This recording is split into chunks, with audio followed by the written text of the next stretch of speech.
How are we going, everybody? It's time for a superfood update. Now I've got two plants that I planted straight into superfood to see how they progress. It's not recommended because it is a fertilizer, but I did it for the trial to see what effect it has on the plant itself. And now, a few days later, let's have a look. Look, no leaves. It's dropped all its leaves. Can you see how all the leaves are just on the ground there? That's what it was carrying, but it hasn't died back yet. We've actually got new growth here and a new growth there. Let's see how it goes. You know what I'm noticing also? There's a little bit of discoloration on the tip of the leaf. I'm not sure if you can see that one there. I can see it on the other one. It's slightly yellowing off, so you could say that the acidity may be starting to cook it, but it's holding its colour overall pretty good. Why did it drop its old leaves? Well, these were already on the plant, obviously, but while the plant was going through neglect. No nutrients, no watering properly, or very irregular watering. So it was dehydrating, then hydrating too much, then dehydrating. And as soon as we gave it some luxury, superfood, it dropped all the old because it wants to put on some new ones. So that's my theory at the moment. But you never know. Something else could drastically go wrong. So we may have at least another 5 or 10 videos to do on these updates, or maybe just one. This is the other one that we did as well. So that one there is a mandevilla, for those who don't know what I'm looking at here. So it's a little climber, beautiful pink flowers on it. This one here is an elderflower, I think it is, yeah. So that, now look at the one, look at it beforehand before we planted it. This is what it looked like before we planted it in. And now, after a week or so, you can see these are the old leaves. They're all going to fall off as well. And you can see quite evidently where the new growth is. Well, not quite all the new growth. There's a little bit in there. This stuff here as well, all that there. We've got new growth at the bottom. There's another one pushing up there. Remember, we're growing in pure fertilizer, organic, not certified yet. It may be actually, it's going through the process, but it is an organic-based fertilizer made from recycled food. Well, what I mean by recycled is food that otherwise wasn't used or cooked up with. So fresh produce that was going to go to landfill has come back and been converted into a fertilizer, a nice, sustainable, balanced nutrient. And we're doing this trial, a quick one, so you can see whether, if you over fertilize your plant, will you kill it?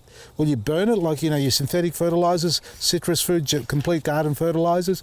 You put too much of that stuff on in any plant, in any location, you're going to cook it.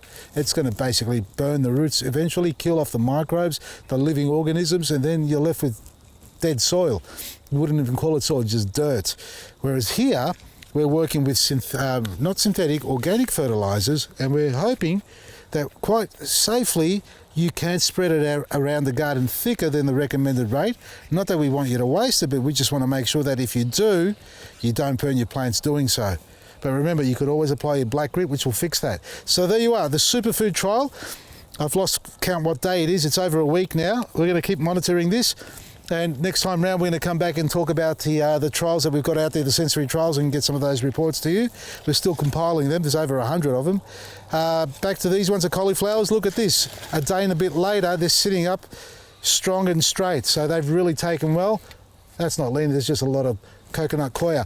I honestly recommend, folks, to use coconut coir for seeding. If you can. We're going to bring it out in little bags and all that sort of stuff later on. But if you've got coconut coir, you can get your hands on it in the short term. By all means, sow directly in it if you can, or pot up things in it. It holds its moisture well, not as well as typical seed raising, but it's not as dense, so you don't have. And I've noticed with some seed raising mix, they can be a little bit too dense in its actual porosity and its weight. So you've got this tiny little dainty seedling popping up. And let me just use this as an example. See how that's growing out of the ground there. Now, if that was a heavy base seed raising, like a sort of a propagating mix, a lot of sand in it, which weighs it down, it holds its moisture, it's got good drainage, but because it's heavy, it's almost like putting a lot of pressure on those tiny little roots because the compaction rate is a lot more because of the volume and weight. Whereas here, this is so much lighter yet moist. There's no pressure whatsoever or very little on the root zone. So on that cell wall, being so delicate, it's not crushing it. And if you overwater the seed raising mix, it does drain. But I find that the connection point point, just where the bottom of the stem meets the seed raising mix, sometimes it becomes a little bit weak. It starts to get a bit of dieback, or you call it ring barking and rotting out. So you don't want that happening, and you will not get that with coconut coir. I love the stuff. We're going to do some blends, and I'm going to spread it around in all my garden beds. So folks, Superfood's online, vasilisgarden.com. Check it out if you haven't got some in your garden. We're still doing a discount trials period. It's going to end soon, so it'll be jumping up in price. It's a great fertiliser. Get some into your garden today and enjoy it. And everything else you need, you'll find it at vasilisgarden.com. From me, Vasili, Maresi.